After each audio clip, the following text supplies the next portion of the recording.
अस्सलाम वालेकुम स्टूडेंट्स, आज हमारा फिजिक्स का लेक्चर नंबर 4 है। यूनिट नंबर 10 में हमारे पास जो है लास्ट टॉपिक है हमारे इस चैप्टर का, वो है हमारे पास रिपल टैंक। रिपल टैंक जो है हमारे पास एक डिवाइस है जिससे हम क्या करते हैं, वाटर वेव्स प्रोड्यूस करते हैं और उसकी कैरेक्टरिस्टिक्स को स्टडी करते हैं। इसकी डेफिनेशन आपको बुक के पेज नंबर 12 पे मिल जाएगी। उसमें फर्स्ट 2 लाइन्स में क्या लिखा है, ripple tank is a device to produce water waves and to study their characteristics. ये इसकी डेफिनेशन है। उसके नीचे जो है इसकी कंस्ट्रक्शन है कि किस तरह से ये डिवाइस जो है उसको हमने बनाया है। सबसे पहले यहाँ पर जो है एक टेबल है।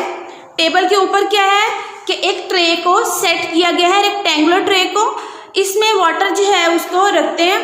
उसके बाद जो है ये हमारे पास ऊपर एक लैंप है, साथ हमने स्टैंड से क्या किया है, वुडन सरफेस के ऊपर एक वाइब्रेटर को अटैच किया है। ये एक इलेक्ट्रिक वाइब्रेटर है जिसको हम जो है पावर सप्लाई देंगे और वो वाइब्रेट करेगा।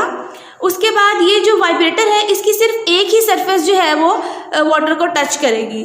ये हमारे पास इसकी कंस्ट्रक्शन है कि इस तरह से ये बना है। उसके बाद क्या है कि जब हम वाटर जो है वाइब्रेटर को ऑन करते हैं तो वुडन प्लेट जो है वाइब्रेट करना शुरू कर देती है, तो वहाँ पर स्ट्रेट वेव फ्रंट जो है वो प्रोड्यूस होना शुरू हो जाते हैं। इसमें हमारे पास क्या है, इलेक्ट्रिक बल्ब जो है वो उसको हमने अटैच किया होता है। वो क्या करता है, पेपर के ऊपर हमें जो है वेव फ्रंट जो है वो देता है। ये जो पेपर के ऊपर हमारे पास इमेज आया है, इसमें क्या है कि इसके क्रस्ट और ट्रफ को ब्राइट और डार्क लाइंस में ये शो करता है। उसके बाद जो है हमने कुछ फिनोमिनास पढ़ने हैं, वो है हमारे पास रिफ्लेक्शन का फिनोमिना, रिफ्रैक्शन का फिनोमिना और डायफ्रैक्शन का फिनोमिना। ये हमने 3 फिनोमिनास पढ़ने हैं। इसके लिए हमने जो है वो रिपल टैंक ही यूज़ करना है। यहाँ पर जो है फिगर जो है मैंने शो की है, इसके अंदर क्या है कि एक जो है इंसिडेंट वेव आ रही है। उसके बाद क्या है कि ये हमारे पास एक बैरियर लगाया हुआ है हमने, वहाँ से क्या करेगी, ये इंसिडेंट रे आएगी और जो है नॉर्मल बैरियर के साथ वो कौन सा एंगल बनाएगी, इंसिडेंट एंगल बना लेगी। उसके बाद ये बैरियर से टकराने के बाद नीचे जो है वो रिफ्लेक्ट कर देगी। ये हमारे पास क्या कर रहा है, रिफ्लेक्ट कर रही है। अब हमारे पास क्या है कि वहाँ से आई वेव और यहाँ से नीचे रिफ्लेक्ट कर गई, और रिफ्लेक्ट करने के बाद जो एंगल बनाएगी उसको हम कहेंगे कि वो है उसका एंगल ऑफ रिफ्लेक्शन। अब हमारे पास क्या है कि रिफ्लेक्शन के फिनोमिना को समझने के लिए आपने क्या करना है, रिपल टैंक को यूज़ करना है। इसके लिए आपने एक बैरियर जो है रिपल टैंक में सेट कर देना है। उसके बाद क्या करना है, the water waves will reflect from the barrier. अब बैरियर से वाटर वेव्स क्या करेंगी, रिफ्लेक्ट करेंगी। If the barrier is placed at the angle to the wave front, the reflected waves can be seen to obey the law of reflection. The angle of incident wave along the normal will be equal to the angle of the reflected wave. अब हमारे पास law of reflection हमने पढ़ा था कि उसमें क्या होता है कि एंगल ऑफ इंसिडेंस जो है वो एंगल ऑफ रिफ्लेक्शन के इक्वल आ जाता है। तो इसमें भी क्या होगा, रिफ्लेक्शन के फिनोमिना में वो जो है वो लॉ को ऑब्जर्व करेगा। इसकी डेफिनेशन क्या है रिफ्लेक्शन की, when waves moving in one medium fall on the surface of another medium, they bounce back into the first medium such that the angle of incidence is equal to the angle of reflection. Reflection के phenomena के लिए ये ज़रूरी है कि वो angle of incidence जो है वो एंगल ऑफ रिफ्लेक्शन के इक्वल आए। अब जो हमने इसकी स्पीड चेक करनी है, किन चीज़ों पे डिपेंड करती है, हमारे पास जो है वेव की स्पीड डिपेंड करती है डेप्थ ऑफ वाटर पे। जितनी डेप्थ ज़्यादा होगी उतनी उसकी स्पीड ज़्यादा होगी, और जिस तरह से वो डेप्थ जो है वो उसकी कम होना शुरू हो जाएगी, उसकी जो स्पीड है वो कम होना शुरू हो जाएगी वेव की। अब इसमें क्या है कि आपके पास ये फिगर है, इसमें क्या करना है आपने कि एक ब्लॉक लेना है, उसके ऊपर उसको रख देना है। अब जहाँ पर ब्लॉक होगा वहाँ पे जो है उसकी वाटर की सरफेस जो है वो कम होगी, और दूसरा हमारे पास जो है वो दूसरी साइड पे हमारे पास वाटर की सरफेस जो है वो ज़्यादा होगी। अब जहाँ पे वाटर जो है वो शैलो होगा वहाँ पे क्या होगा कि उसकी वेवलेंथ जो है वो कम होना शुरू हो जाएगी। अब यहाँ पर हमारे पास क्या है कि यहाँ पर वाटर कम है तो यहाँ पर उसकी वेवलेंथ क्या होगी, कम होना शुरू हो जाएगी। इस पैराग्राफ को पढ़ लेते हैं। इस पैराग्राफ में क्या है, the speed of a wave in water depends on the depth of water. If a block is submerged in a ripple tank, the depth of the water in the tank will be shallower over the block than elsewhere. When water waves enter the region of the shallow water, their wavelength decreases, but the frequency of the water waves remains the same. in the both parts of the water because it is equal to the frequency of the vibrator। अब इसमें क्या है, इसकी wavelength जो है वो तो decrease करेगी लेकिन इसकी जो फ्रिक्वेंसी है वो सेम रहेगी, क्योंकि फ्रिक्वेंसी कहाँ से आ रही है, वाइब्रेटर से आ रही है।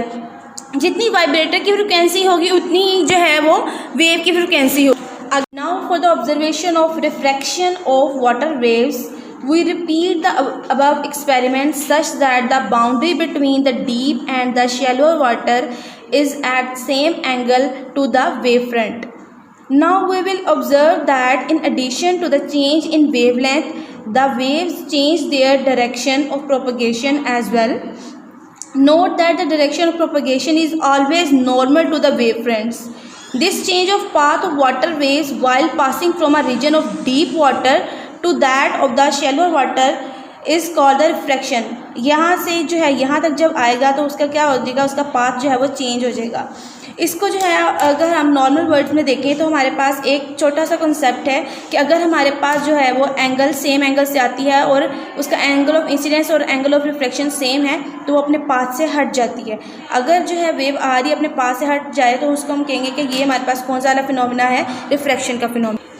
रिफ्रैक्शन की हमारे पास डेफिनेशन क्या है, when a wave from one medium enters into the second medium at the same angle its direction of travel changes. इसकी जो डायरेक्शन है वो चेंज, इस फिगर में जो है उसकी डायरेक्शन जो है वो चेंज होगी। यहाँ से इस तरह से वेव आई है, आकर वो अपने पाथ से हट गई है, इसकी डायरेक्शन जो है वो चेंज हो गई है, तो हम कहेंगे कि यहाँ पे जो है वो कौन सा फिनोमिना है, रिफ्रैक्शन का फिनोमिना जो है वो प्रोड्यूस हो रहा है।